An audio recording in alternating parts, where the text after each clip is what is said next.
We're tracking this very closely.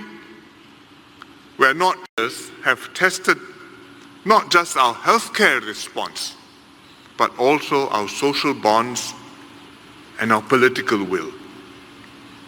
I'm grateful that in a crunch, Singaporeans have stayed united, worked closely with the government, and come together to support one another. Overall, we've come a long way. We've made a lot of progress, but we must still be prepared for more bumps along the road. Right now, a new variant of concern is emerging. We learned a new word, the Omicron variant. We're tracking this very closely. We're not sure yet, but we may well be forced to take a few steps back before we can take more steps forward. But despite all this, I'm confident that we'll find our way to living with the virus and safely resume all the things that we love to do. We are making all this effort because we want to get there safely with as few casualties along the way as possible. Every crisis is a test of trust. In a public health crisis like COVID-19, we all rely on trusted sources to explain things to us and to advise us what we need to do. Most of us are not doctors and scientists, and even doctors and scientists have difficulty keeping up with a flood of new knowledge, science about the virus, how it behaves, how to treat it, what is likely to happen next. So people look to the government to assess the situation, judge what to do, and organize a national response. The whole country must work as one, but it's a government that must decide what to do and lead the country forward. One big reason our measures against COVID-19 are working is because Singaporeans trust the PAP government. They trust that the PAP government will keep everyone safe and keep Singapore in working order. That if people catch COVID-19, they'll get proper medical treatment. That if we have a lockdown, affected workers and businesses will be taken care of. That supermarkets will be stocked and essential services will not be disrupted. Singaporeans have this confidence because for 60 years now, we've had consistent, functioning, good PAP government. They know the PAP will never give up in a crisis. We won't buckle. We'll always have your back. So as a result, Singaporeans patiently complied with burdensome safe management measures and repeated rounds of tightening and then easing, and then tightening again, and then easing again. They accepted that the tightenings were essential to slow down infections at critical moments and prevent our healthcare system from being overwhelmed. They understood that the changes in plans were hard to avoid because in a rapidly changing situation, we have to adapt our response as the situation unfolds. I'm very glad that everyone came together, accepted the inconveniences and hardships, and made our measures work. Thank you, everybody.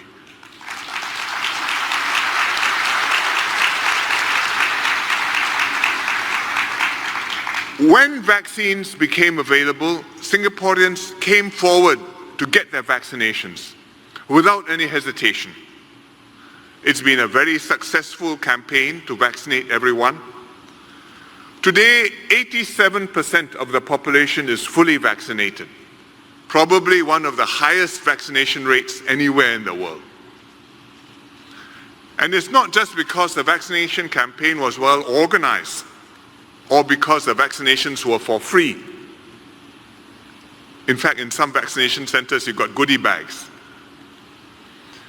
It was also because people trusted the government, trusted the healthcare system, and accepted advice to get vaccinated to protect yourself, to protect your families. Elsewhere, the situation is often quite different. Some countries have had great difficulties vaccinating their whole population. Europe is now struggling with a fourth wave of infections.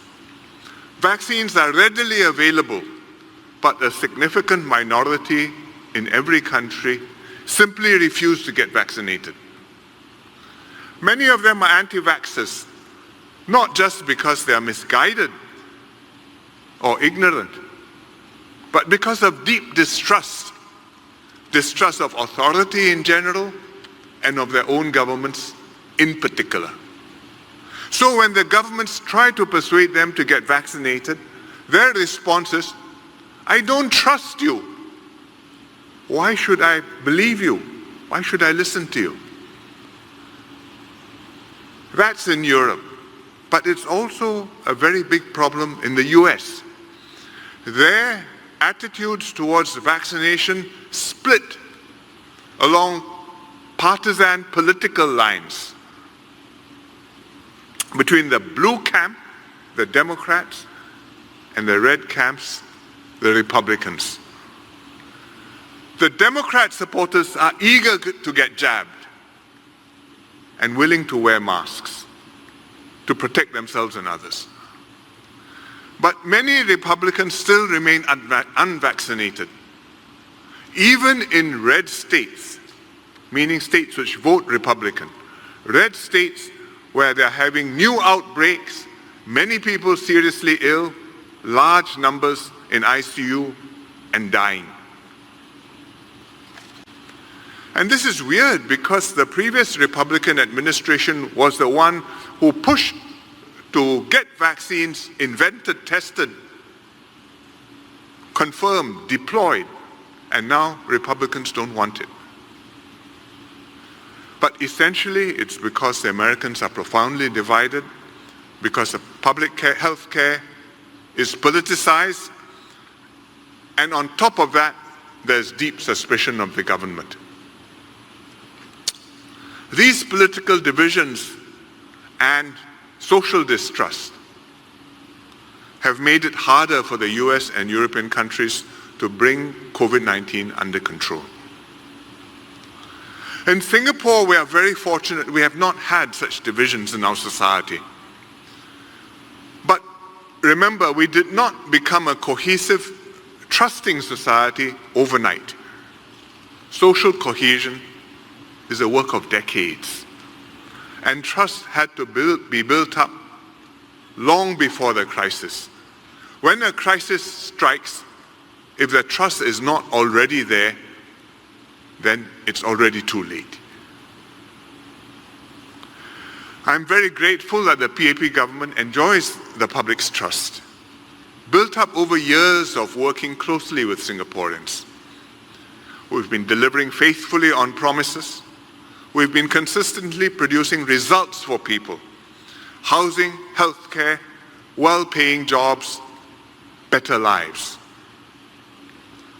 We've shown year in, year out, in good times and bad, in crisis after crisis, that the PAP government will always be there, with you, for Singapore.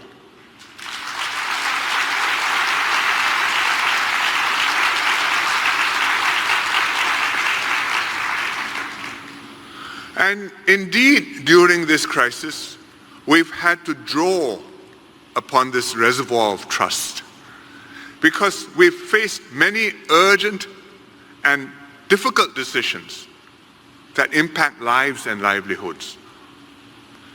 To impose a circuit breaker or not, to close schools or not, to let patients with mild symptoms recover at home or not, to allow dining at F&B outlets or not, to open up our borders or not.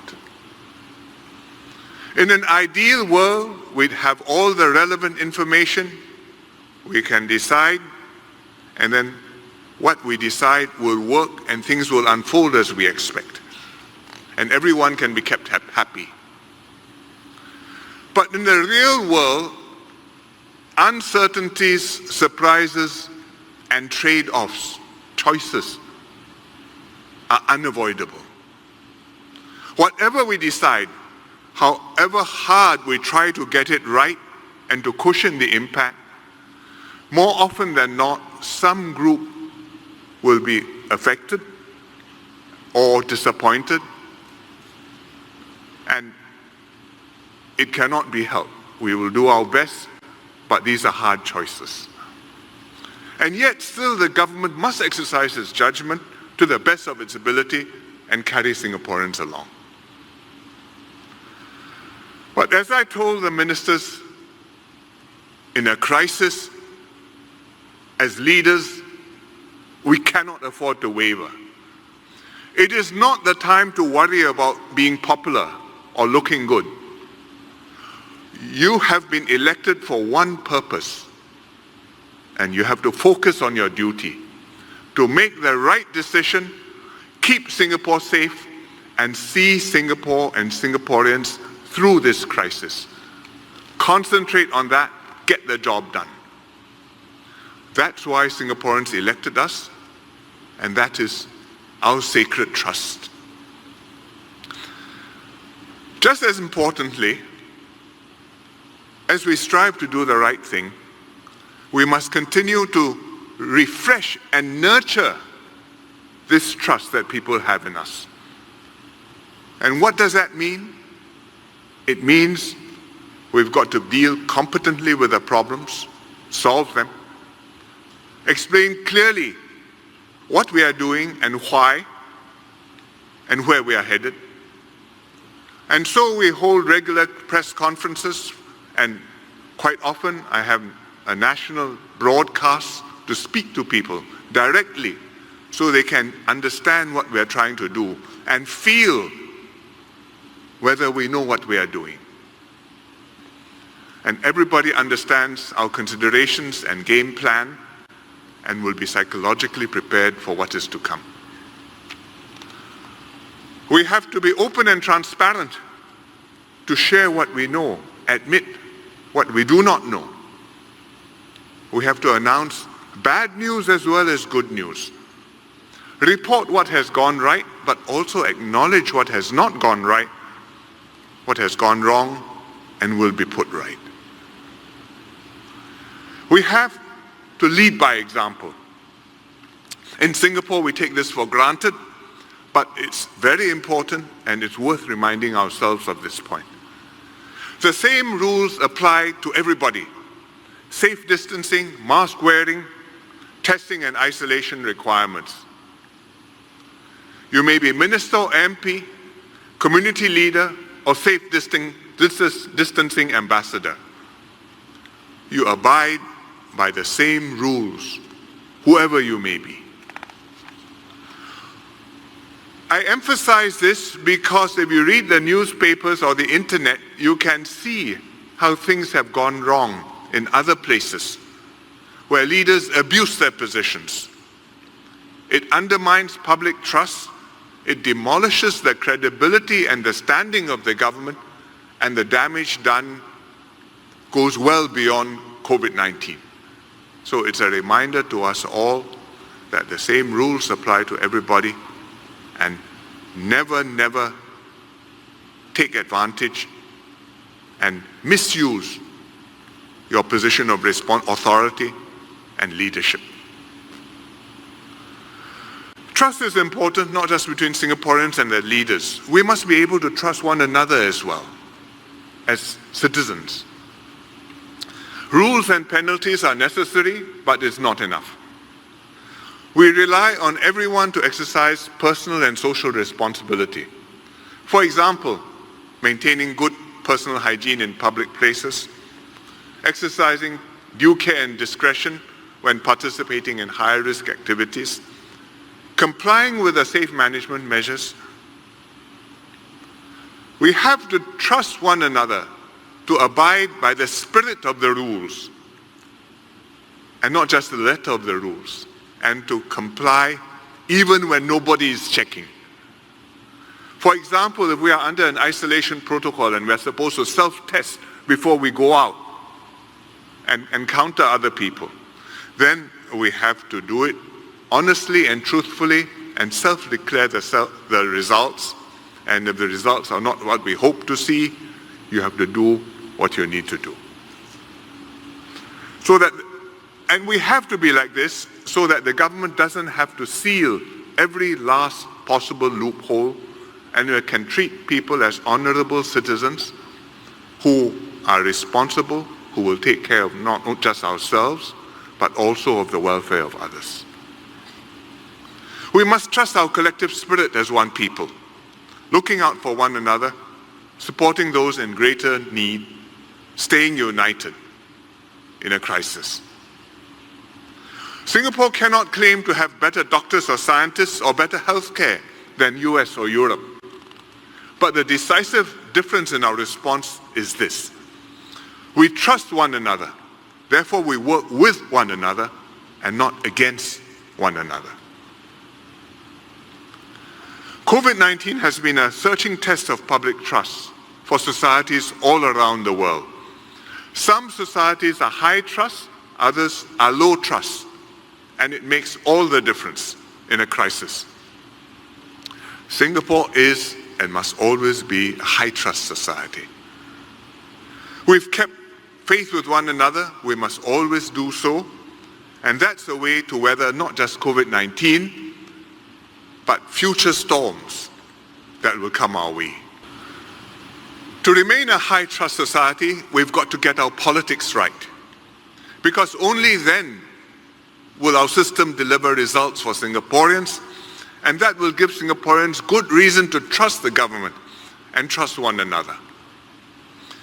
Politics is about people's lives and futures, and it carries on even during a pandemic.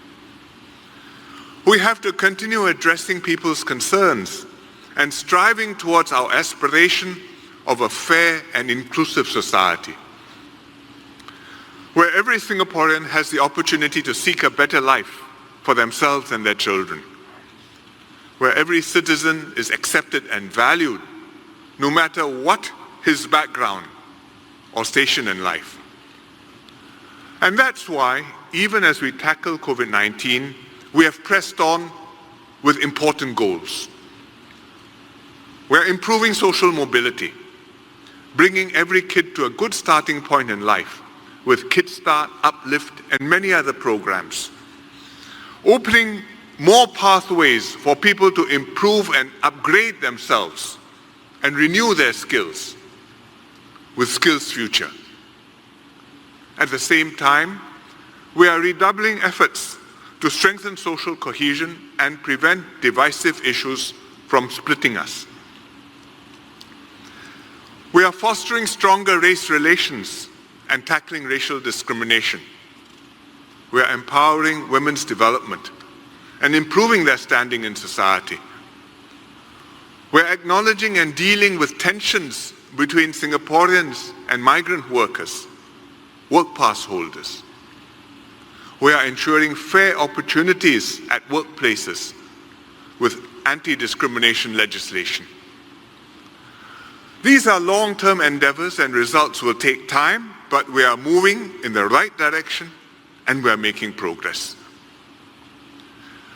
And yet, having good policies alone is not enough. We must help people appreciate how these policies make a difference in their lives. We must inspire people with the ideals and the values behind these policies. We must mobilize everyone in order to realize our common vision for Singapore. And we have to help Singaporeans to make that political connection. All these good things, social mobility, better jobs and better lives, they don't happen just by themselves. In many countries, they don't happen at all. If you want to continue to get good results in Singapore, we've got to get our politics right. You have to support the PAP government, and we must work together to build a nation that we aspire towards.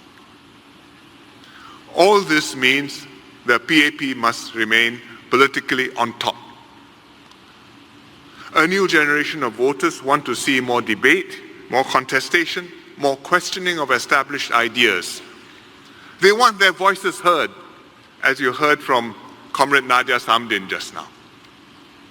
And it is understandable, and the PAP must respond to this. Show Singaporeans we are not afraid of opposing views or of being challenged. We encourage healthy discourse. We welcome good ideas, wherever they may come from. And just as importantly, we listen carefully to the opinions and concerns of Singaporeans. And that's why this year we've been holding conversations on women's developments. That's why the Emerging Stronger Task Force has been working hard with different groups, setting up alliances for action. Many. That's why this year we made the decision to allow nurses in public hospitals to wear the tudung. After extensive consultations and careful deliberations stretching over many years, we listen, we consider, we make up our minds, taking everybody's views into account, and we try and hold everyone together as we move ahead. Our aim is to bring people together, understand the problems, and stay connected in order to co-create the right solutions to co-build tomorrow's Singapore. At the same time, political discourse is not just a matter of accepting or marketing good ideas. We also have to rebut wrong views, if possible gently, but when necessary, firmly. And we have to expose those who, for their own reasons and political purposes, try to exploit issues to confuse people and to make them unhappy. That was the spirit of the recent debates in Parliament on the seeker and the work pass holders, to explain our policies, to make things clear, to get people to make the connection and understand how these policies benefit Singapore, actually benefit Singaporean workers. But at the same time, to demolish the people who are trying to exploit these issues for political advantage, so that Singaporeans are not misled, not made use of, not led in the wrong direction, which will do them harm. I tell my younger colleagues, in politics, if you are not able to hold your own, stand up, argue your case, and retain the support of voters, you are finished. You may have noble intentions and good ideas, but if you can't get re-elected, you can't do anything about them, and you won't be able to do good for Singapore. Finally, on politics, I would add one more important point. The reason why politics has delivered result for Singaporeans depends on one critical factor: our emphasis on integrity and honesty. If politicians are venal or dishonest, you tell lies or you're corrupt, you take money, politicians cannot be trusted. Voters will not trust your motives, cannot take what you say at face value. People will become disillusioned and cynical. And they will lose faith, not just from individual leaders or political parties, but from the political system in the whole, as a whole, from the political class as a whole. They despair of the system. They give up hope on their country. The country is in a bad state. You cannot recover, and trust is forever destroyed. There are too many examples of this happening far away from us, as well as nearby to us. And we must never, never, never let that happen to Singapore. In Singapore, people expect MPs and political leaders to be clean, to be above reproach in their personal conduct, to be scrupulously truthful in what they say, inside Parliament or outside Parliament. The PAP has upheld these stringent standards ever since it came into power more than 60 years ago in 1959. All our ministers, MPs, and activists know this. If someone misbehaves, misspeaks, we will discipline him. If someone misspeaks, he will put it right, because he knows that's the right thing to do, and the party will insist on it. The PAP's rigor sets the tone for Singapore politics. And voters have to apply these same standards of integrity and honesty to every group and every person who participates in politics and public life, whichever side he may be on. Because otherwise we are signaling that we are prepared to lower standards, and this will eventually drag our system down. Our journey ahead will not be short of fresh challenges, but it is the PAP's responsibility to continue to lead the nation and to strengthen the public's trust in us. Covid-19 is an immediate and ongoing crisis, but it won't be the last. When the next crisis comes along, it's my hope that the trust between Singaporeans and the PAP will have been strengthened by how we have gone through this crisis together. And come what may, whatever happens in future, Singapore will be all the stronger and prepared to deal with whatever comes. Give your hearts and souls to representing the needs and aspirations of Singaporeans. Listen to their concerns, give voice to their needs, empathize with their lived experiences, flag issues which they want attended to. At the same time, continue to be advocates for the PAP government, the values we uphold, and the Singapore we seek to create together. Through your actions and efforts, earn the trust of Singaporeans over and over again. As Singapore continues to progress, our task does not end. We must keep on upholding our values, rallying people behind us, so that Singapore can emerge stronger as one into a brighter post-COVID future. Thank you very much.